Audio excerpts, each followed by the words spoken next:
menutup kepala pada saat masuk ke dalam hammam ini memberikan faidah kuatnya daya ingat. Jadi kadang-kadang kenapa kok sering lupa? Gara-gara sering masuk ke dalam WC dalam keadaan terbuka. Kebetulan kepepet dia memang kebelet mau buang air di tempat yang terbuka. Maka menjauhlah dari orang, ya. Gali dulu. Gali. Jangan ditaruh kayak mutiara di daratan. Jangan.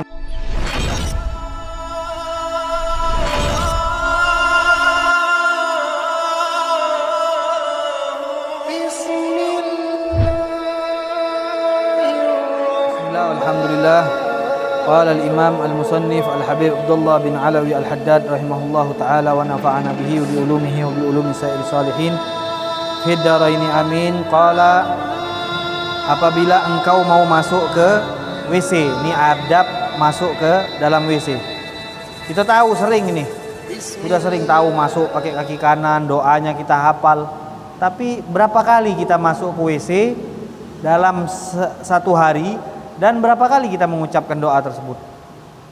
Kadang-kadang masuk WC, keluar WC, sat. Tidak teringat dengan sunnah-sunnah masuk ke dalam WC dan sunnah-sunnah keluar dari WC. Nah, di sini diingatkan oleh beliau, kalau masuk ke dalam WC untuk buang air kecil atau besar, maka pakai sendalmu, kata beliau. Dan tutup kepalamu. Kalau pakai peci lebih bagus. Kalau kebetulan lagi nggak ada peci, paling tidak tutup pakai tangan pada saat masuk. Tutup pakai tangan pada saat masuk.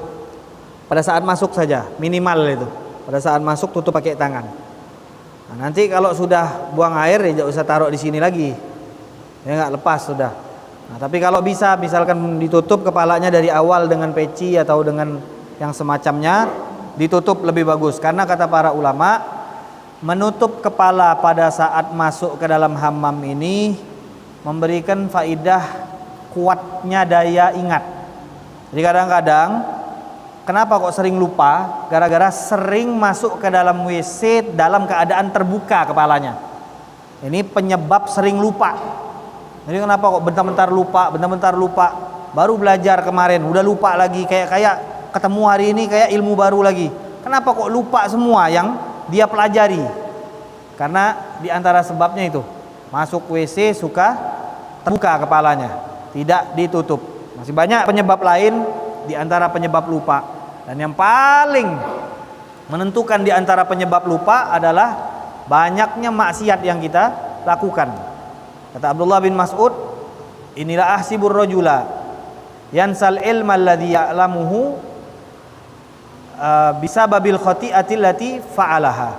Kata Abdullah bin Mas'ud, aku tahu ada orang yang lupa, itu kata dia disebabkan kesalahan yang dia lakukan, sehingga menyebabkan dia lupa akan ilmu yang sudah dia ketahui. Jadi penyebab kok kenapa kita ini suka lupa akan ilmu yang sudah kita pelajari, padahal udah berulang-ulang kali kita pelajari, tapi nggak pernah kita meraktekkan, kayak itu ilmu nggak ada di dalam kepala kita. Nah, di antaranya penyebabnya adalah dosa yang kita lakukan, kesalahan yang kita lakukan, itu menyebabkan kita dilupakan akan ilmu. Karena yang namanya ilmu ini cahaya. Imam Syafi'i pernah mengadukan kepada Imam Waqi'. Imam Syafi'i, kata ulama, pada saat beliau mengadu hafalannya lemah, itu hafalan Imam Syafi'i itu lemahnya saja, dengan melihat satu kali itu beliau sudah hafal. Melihat satu kali beliau sudah hafal. Dan pada saat itu beliau hanya mengadukan kok nggak bisa konsentrasi. Bukan karena beliau menghafal tapi nggak hafal-hafal, enggak, tapi nggak bisa konsentrasi. Sehingga kata gurunya Waqi', syakautu ila Waqi'in su'a hifdzi fa arsyadani ila tarkil ma'asi wa qala innal ilma nurun wa nurullahi la yuhda li 'asi. Kata Imam Waqi', gurunya Imam Syafi'i, aku mengadu kepada guruku Waqi' tentang sulitnya menghafal. Padahal Imam Syafi'i kita tahu orang yang kuat hafalannya. Kemudian kata Imam Waqi, tinggalkan semua bentuk kemaksiatan. Karena yang namanya ilmu itu cahaya, dan cahaya Allah tidak mungkin diberikan kepada orang yang bermaksiat. Jadi kenapa kok kita bisa lupa? Kenapa kok kita bisa tidak ingat akan ilmu-ilmu yang kita pelajari setiap hari, diulang-ulang berkali-kali? Alasannya ada kesalahan-kesalahan dan dosa-dosa yang kita lakukan. Ini diantara penyebab lupa yang paling kuat. Penyebab lupa yang paling kuat itu diantaranya berbuat maksiat atau melakukan kesalahan. Kemudian kata beliau, tutup kepalamu dan dahulukan kaki kiri kalau masuk ke dalam WC, dan kaki kanan kalau keluar dari WC. Dan apabila engkau ingin masuk, berarti belum masuk, ingin masuk, pas di dekat pintunya itu ucapkan Bismillah, Allahumma inni a'udzubika minal khubthi wal khaba'ith. Aku berlindung kepadamu ya Allah dari setan cewek dan setan perempuan yang mengganggu. Khubthi wal khaba'ith. Wa indal khuruj, dan apabila kita keluar, nah, di luarnya itu pas udah mau keluar, ucapkan ghufranak. Nah, ini ulama mengatakan, kenapa kalau kita keluar dari WC istighfar? Kayak kita selesai sholat, biasanya kita apa? Sesuai dengan sunnah mengucapkan astagfirullah. Salam selesai kita mengucapkan astagfirullah. Kenapa kok? Sholat ini kan pahala. Biasanya orang kalau astagfirullah itu misal habis melakukan kesalahan, habis ngomong kotor, habis astagfirullahaladzim. Habis sholat kok kenapa astagfirullah? Nah, kata ulama di antara penyebabnya karena di dalam sholat itu ditakutkan ada kekurangan-kekurangan yang menjadikan kita kurang ajar sama Allah Subhanahu wa taala. Sehingga kita istighfar, minta ampun kepada Allah Subhanahu wa taala selesai sholat. Nah, di dalam WC, keluar dari WC kita dianjurkan untuk mengucapkan kalimat ghufranak, ampunanmu ya Allah. Kenapa kok keluar dari WC minta ampunan? Karena kata ulama sebagai gantian, tadi di WC kita nggak bisa berzikir, otomatis lalai. Kita minta ampun dari kelalaian yang dilakukan di dalam WC tadi. Karena di dalam WC nggak boleh berzikir dengan lantang. Kalau dia berzikir di dalam hati, itu pun di dalam hatinya, ya, dia hanya menyebut Allah di dalam hatinya. Nah, jadi untuk kelalaian yang dia lakukan, yang ada padanya ketika dia berada di dalam kamar mandi, maka kata ulama dia mengucapkan ghufranak. Dan ini sunnah dari baginda Rasulullah Sallallahu Alaihi Wasallam. Hanya para ulama menganalisa kenapa kok mengucapkan ghufranak keluar dari WC. Tadi kata ulama, kita minta ampunan ketika keluar dari WC karena kita lalai tadi selama kita berada di dalam WC. Kemudian alhamdulillah setelah minta ampun kita disuruh bersyukur. Bersyukur karena apa?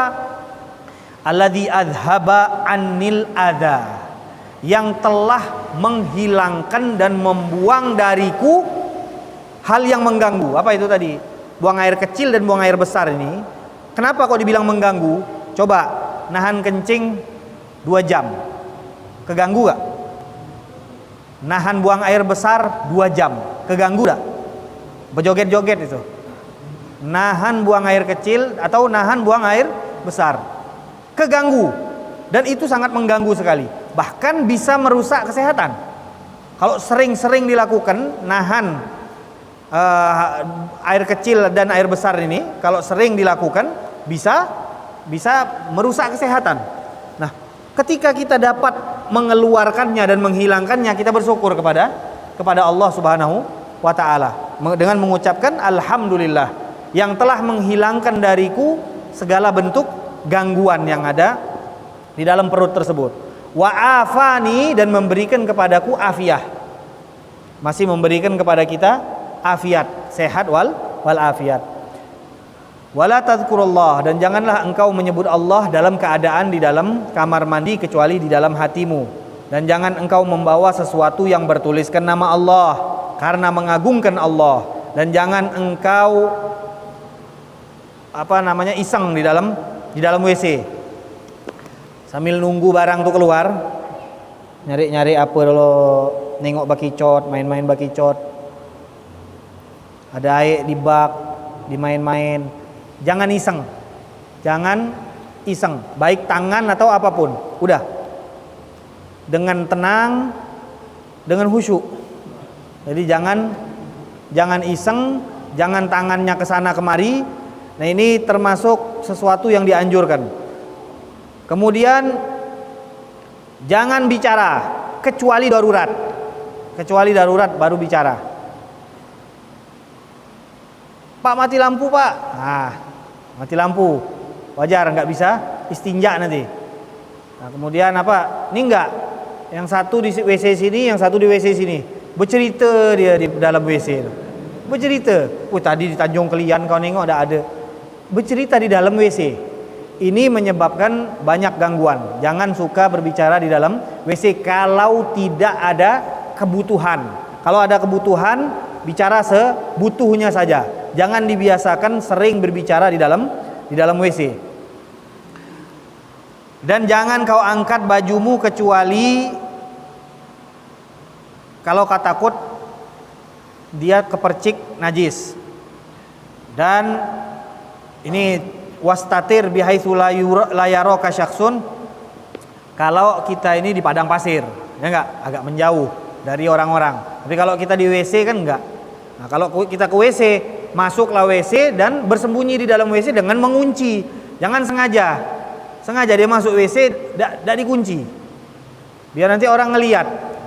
Nah, ini termasuk akhlak yang jelek. Kenapa? Karena melihat aurat itu satu hal yang haram, aurat orang lain, melihat aurat. Dan kita ketika tidak mengunci karena sengaja supaya dilihat, itu juga termasuk memancing sesuatu yang haram. Jadi termasuk daripada adab orang yang masuk ke WC itu dikunci WC-nya. Kemudian wab'ud, menjauh sekiranya tidak kedengaran ada suara dan tidak tercium bau. Kalau WC-nya kayak misalnya kita ada di masjid-masjid WC yang nyambung tuh kanan kiri, ya enggak kebuka, sebisanya ditahan. Maksud ditahan ini apa? Bukan ditahan supaya enggak keluar, ditahan, jangan pakai suara, jangan diloskan benar-benar. Wah, biar lega sekalian, biar didengar nih bunyi besar. Nah, yang seperti ini juga kata beliau tidak bagus. Karena ada sebagian orang sengaja pengen didengar sama orang bunyinya besar. Nah, juga jangan, kalau yang dia memang WC-nya seperti itu, kalau masalah bau mungkin tidak bisa diedit kalau bau. Tapi kalau suara tuh masih bisa diedit. Kalau suara masih bisa diedit. Jadi jangan sampai diloskan benar supaya dia tidak keluar dengan menimbulkan suara yang besar. Jangan menghadap ke kiblat dan jangan membelakangi kiblat, kecuali kalau memang sudah WC-nya dibuat seperti itu di dalam tempat yang tertutup, sudah ada bangunan. Nah, itu dikecualikan. Tapi kalau di padang pasir jangan sengaja kita buat lobang menghadap kiblat atau membelakangi kiblat. Padang pasir, atau kalau kita nggak ada padang pasir, di hutan atau di laut misalkan lagi kepepet. Tapi ini saya bukan ngajarkan buang air di laut, bukan. Kalau pas kebetulan kepepet, dia memang kebelet mau buang air di tempat yang terbuka, maka menjauhlah dari orang, ya. Gali dulu, jangan ditaruh kayak mutiara di daratan. Jangan digali dulu, kemudian ditutup. Jangan dibiarkan seperti itu aja. Kan banyak tuh kalau kita lagi jalan, kadang-kadang ada emas-emas yang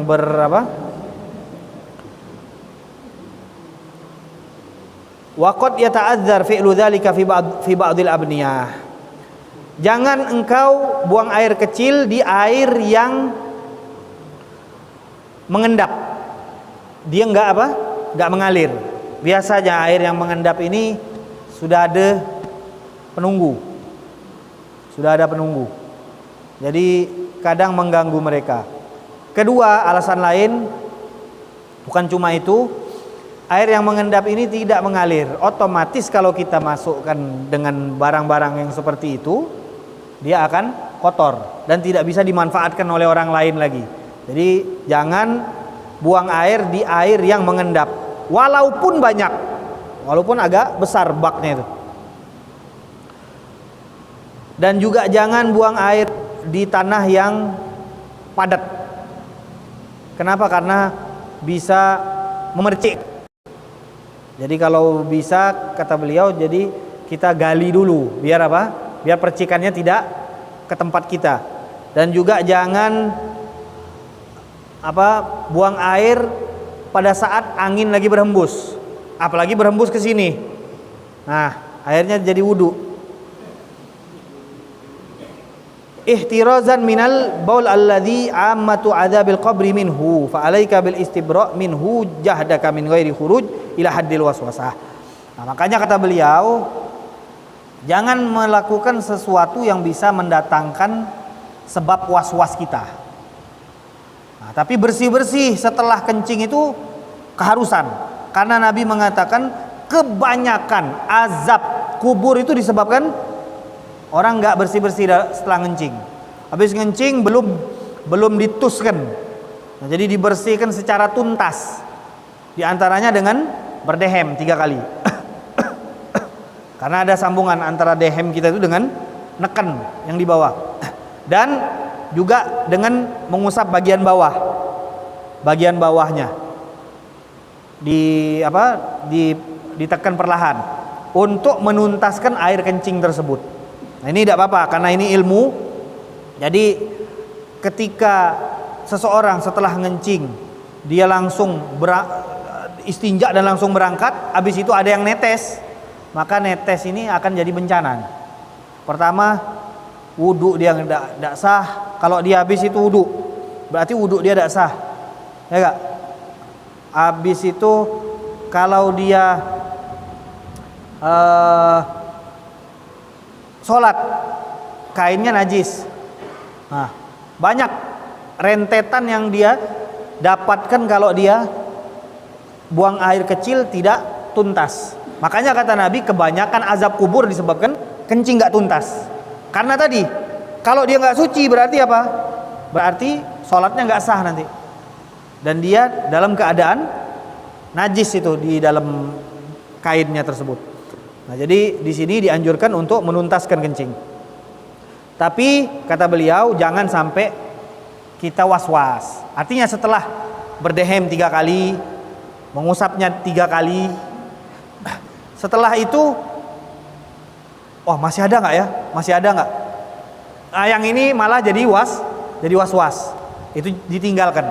Jadi kita cukup buang air, kemudian berdehem 3 kali, dan kemudian mengusapnya secara perlahan agar lebih tuntas. Setelah dari itu insya Allah dia sudah kering. Jangan dibuat-buat, dipikir-pikir, kayaknya netes lagi nih, kayaknya ini. Nah, itu akhirnya was-was, akhirnya nggak sholat, masuk lagi ke WC, bersihkan lagi, keluar lagi, kayaknya netes lagi nih. Nah, itu satu yang dilakukan oleh setan. Jadi setan juga terkadang membuat was-was orang di dalam ngencing. Nah, jadi tadi anjurannya beliau mengatakan kita istibro dari ngencing ini atau buang air ini dengan berdehem, kemudian mengusapnya secara perlahan 3 kali, cukup. Nah, jangan sampai berlebihan. Kemudian beliau mengatakan paling afdol istinja itu dengan batu kemudian dengan air. Dengan batu kemudian dengan air. Kalau mau dengan salah satunya saja, maka yang paling afdol dengan air. Nah, kalau kita istinja dengan air, maka kalau kebetulan ini buang air besar dan buang air kecil, maka mana yang kita dahulukan? Yang belakang apa yang depan? Kalau dengan air, maka yang didahulukan sunnahnya yang depan dulu. Kalau dengan air. Kalau dengan batu, hanya dengan batu, disunnahkan untuk memulai dari yang belakang dulu. Dan ucapkan setelah kita istinja, Allahumma hassin farji minal fawahish, ya Allah bentengilah kemaluanku dari fahisyah dari zina. Wa tahhir qalbi minan nifaq, dan sucikan hatiku dari sifat-sifat kemunafikan. Nah, ini doa dibaca dalam hati. Dibaca dalam hati pada saat istinja. Wa qul ba'dal istinja, setelah istinja kita baca doa ini. Allah, ya Allah, lindungilah atau bentengilah kemaluanku dari perbuatan zina dan sucikan hatiku dari bentuk kemunafikan. Ini doa yang dibaca ketika seseorang selesai dari istinja. Mudah-mudahan adab-adab di dalam masuk ke kamar mandi ini sepulang dari majelis kita dapat lakukan. Masuk ke dalam WC itu pakai kaki kari jadinya. Kiri. Pakai kaki kiri, keluar pakai kaki kanan. Masuk masjid kaki kinan jadinya. Masuk masjid kaki kanan, kebalikannya. Keluar pakai kaki kiri. Itu juga nih. Masuk baca doa, Allahumma inni a'udzubika minal khubthi wal khaba'ith. Keluar ghufranaka, alhamdulillahilladzi adhaba annal adza wa afani. Alhamdulillahilladzi adhaba anil adza wa afani. Kemudian di dalam tadi selesai istinja, maka ucapkan Allahumma hassin farji minal fawahish wa tahhir qalbi minan nifaq. Kalau ada apal boleh tak saat tulisan ditempel di WC? Tak boleh. Tak boleh. Karena ini WC, tak boleh. Jadi mau nggak mau kalau yang ini doa yang ini dihafalkan. Tadi disebutkan jangan membawa sesuatu yang di dalamnya ada nama Allah atau nama apapun yang diagungkan oleh Allah. Nama Nabi Muhammad, nama malaikat Jibril, ya. Jadi nama apapun yang diagungkan di dalam syariat kita jangan dibawa ke dalam WC. Wallahu taala a'lam bis-shawab. Ya Rabbana a'tarafna bi annana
محمد النبي الأمي وعلى آله وصحبه وسلم والحمد لله رب العالمين.